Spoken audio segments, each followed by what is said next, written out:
വെടിനിർത്തൽ പദ്ധതിക്ക് ഹമാസ് ഭാഗിക അംഗീകാരം നൽകിയതോടെ ബന്ദിമോചനം സാധ്യമാകുമെന്ന പ്രതീക്ഷയിലാണ് ഇസ്രയേലും പ്രധാനമന്ത്രി ബെഞ്ചമിൻ നെതന്യാഹുവും.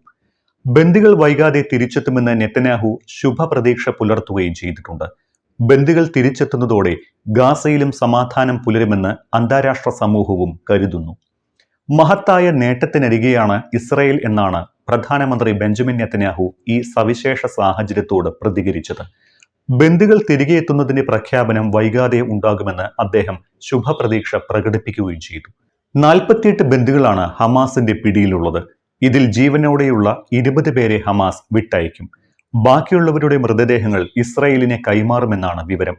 ഹമാസ് സമാധാന ചർച്ചയ്ക്ക് തയ്യാറായത് ഇസ്രായേലിന്റെ മഹത്തായ നേട്ടമാണ് എന്നാണ് നെതന്യാഹുവിന്റെ വാദം.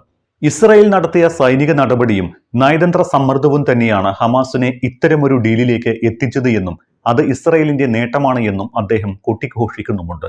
ഇസ്രായേലിന്റെ യുദ്ധലക്ഷ്യം പൂർത്തിയാക്കുന്നതിനെ പിന്തുണയ്ക്കുന്ന തരത്തിൽ യുദ്ധം അവസാനിപ്പിക്കുന്നതിന് പൂർണ്ണ സഹകരണം തുടരുമെന്നാണ് ഇസ്രായേൽ പ്രധാനമന്ത്രി ബെഞ്ചമിൻ നെതന്യാഹു പറയുന്നത്. ഇസ്രായേലിൽ നിന്ന് ഹമാസ് തട്ടിക്കൊണ്ടുപോയ ബന്ദികളെ മോചിപ്പിക്കുക, ഇസ്രായേലിലേക്ക് തിരിച്ചെത്തിക്കുക എന്നതായിരുന്നു ഇസ്രായേലിന്റെ പരമപ്രധാനമായ ലക്ഷ്യം. ആ ലക്ഷ്യം തങ്ങൾ കൈവരിക്കുകയാണ്. ബന്ദികൾ തിരിച്ചെത്തുന്നതോടെ ഇസ്രായേൽ മഹത്തായ നേട്ടം കൈവരിക്കപ്പെടുമെന്നും നെതന്യാഹു പറയുന്നു.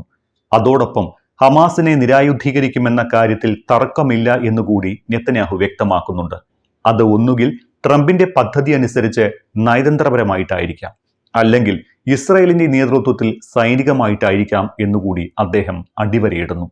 ഏത് രീതിയിലായാലും ഹമാസിന്റെ നിരായുധീകരണം എന്നത് ഇസ്രായേലിന്റെ പരമപ്രധാനമായ ലക്ഷ്യമാണ് എന്നാണ് പ്രധാനമന്ത്രി ഉറപ്പിച്ചു പറയുന്നത്. യഹൂദരുടെ തീർത്ഥാടക പെരുന്നാളായ സുക്കോത്ത് ആരംഭിക്കുന്ന തിങ്കളാഴ്ചയ്ക്ക് മുന്നേ ബന്ദികളെ തിരിച്ചെത്തിക്കാനാകുമെന്ന് നെതന്യാഹു ഉറച്ചു വിശ്വസിക്കുന്നു. ഹമാസ് വെടിനിർത്തലിന് തയ്യാറായില്ലെങ്കിൽ ഹമാസിന് കനത്ത പ്രത്യാഘാതം നേരിടേണ്ടി വരുമെന്ന് നേരത്തെയും ട്രംപും നെതന്യാഹുവും മുന്നറിയിപ്പ് നൽകിയതാണ്. ബന്ദികളെ മോചിപ്പിക്കുന്നത് വേഗത്തിലാക്കാൻ ഗാസയിൽ നടത്തുന്ന ആക്രമണം നിർത്തണമെന്ന് ട്രംപ് ആവശ്യപ്പെട്ടതനുസരിച്ച് തൽക്കാലത്തേക്ക് ബോംബാക്രമണം നിർത്തിയിട്ടുമുണ്ട്. വെടിനിർത്തൽ ചർച്ചകൾ വേഗത്തിലാക്കാൻ US പ്രസിഡന്റ് ഡൊണാൾഡ് ട്രംപിന്റെ പശ്ചിമേഷ്യ പ്രതിനിധി സ്റ്റീവ് വിറ്റ്കോഫും ട്രംപിന്റെ മരുമകൻ ജാരദ് കൃഷ്ണറും കെയ്റോയിലേക്ക് പുറപ്പെടുന്നുണ്ട്. ദിവസങ്ങൾക്കുള്ളിൽ അന്തിമ കരാറിൽ എത്താനാകുമെന്ന് ട്രംപും പറഞ്ഞിരുന്നു. ഇസ്രായേൽ പ്രതിനിധികളും ഈജിപ്തിലേക്ക് പോകുന്നുണ്ട്. വെടിനിർത്തൽ ചർച്ചകൾക്ക് തയ്യാറാണ് എന്ന് ഹമാസിന്റെ രാഷ്ട്രീയ വിഭാഗവും പറയുന്നു. ട്രംപിന്റെ 20 ദിന സമാധാന പദ്ധതിയിലെ ചില നിർദ്ദേശങ്ങളിൽ ഭേദഗതി വേണമെന്നാണ് ഹമാസിന്റെ ആവശ്യം. ഗാസയുടെ രാഷ്ട്രീയ ഭാവിയെക്കുറിച്ചും പലസ്തീൻകാരുടെ അവകാശങ്ങളെ സംബന്ധിച്ചുമുള്ള വ്യവസ്ഥകളിന്മേൽ തുടർ ചർച്ച വേണമെന്നും അവർ ആവശ്യപ്പെടുന്നു. എന്നാൽ ഇക്കാര്യങ്ങളിലെല്ലാം അമേരിക്കൻ പ്രസിഡന്റ് ഡൊണാൾഡ് ട്രംപും ഇസ്രായേൽ പ്രധാനമന്ത്രി ബെഞ്ചമിൻ നെതന്യാഹുവും ഏത് രീതിയിൽ പ്രതികരിക്കുമെന്നോ തീരുമാനം എന്തായിരിക്കുമെന്നോ അറിയില്ല. അതിനിടെ ഗ്രേറ്റ തുൻബർഗ് എന്ന കാലാവസ്ഥാ പ്രവർത്തക നേരിട്ട മോശം അനുഭവത്തെക്കുറിച്ചുള്ള വെളിപ്പെടുത്തൽ ഇസ്രായേലിനെതിരെ അന്താരാഷ്ട്ര സമൂഹത്തിന്റെ രോഷമുയരാൻ കാരണമായിട്ടുണ്ട്. ഗ്ലോബൽ സുമൂദ് ഫ്ലോട്ടിലി എന്ന് പേരിട്ട് ഒരു പറ്റം മനുഷ്യർ ഗാസ ലക്ഷ്യമാക്കി നടത്തിയ സാഹസിക യാത്ര ലോകം മുഴുവൻ കണ്ടതാണ്. എന്നാൽ ഗാസ എന്ന ലക്ഷ്യം കൈവരിക്കുന്നതിന് മുൻപ് തന്നെ ഇസ്രായേൽ ഭരണകൂടം കപ്പൽ തടയുകയും തിരിച്ചയക്കുകയും ചെയ്തിരുന്നു. പക്ഷേ അന്ന് കപ്പലിൽ നടന്ന ചില കാര്യങ്ങളെക്കുറിച്ചാണ് വെളിപ്പെടുത്തൽ. ഗാസയിലേക്ക് സഹായവുമായി പോയ ഫ്ലോട്ടി കപ്പൽ ഇസ്രായേൽ കസ്റ്റഡിയിലെടുത്തപ്പോൾ ഗ്രേറ്റയ്ക്ക് മോശം അനുഭവമുണ്ടായെന്ന് തുർക്കി മാധ്യമ പ്രവർത്തക എറിസിൻ സെലിഗാണ് സ്ഥിരീകരിച്ചത്. ഗ്രേറ്റയെ വലിച്ചിഴച്ചുവെന്നും പതാകയിൽ ചുംബിക്കാൻ നിർബന്ധിച്ചുവെന്നും എറിസിൻ വെളിപ്പെടുത്തുന്നു. മലേഷ്യൻ ആക്ടിവിസ്റ്റായ ഹസ്വാനി ഹെൽമിയും അമേരിക്കയുടെ വിൻഫീൽഡ് ബീവർ ഗേവും ഗ്രേറ്റ തുൻബർഗിന് നേരെ ഉണ്ടായ അതിക്രമം സ്ഥിരീകരിച്ചിട്ടുണ്ട്. ഇസ്രായേൽ പതാകയുമായി നടക്കാൻ തുൻബർഗിനെ ഇസ്രായേലി സൈന്യം നിർബന്ധിച്ചുവെന്നാണ് ഇരുവരുടെയും വെളിപ്പെടുത്തൽ.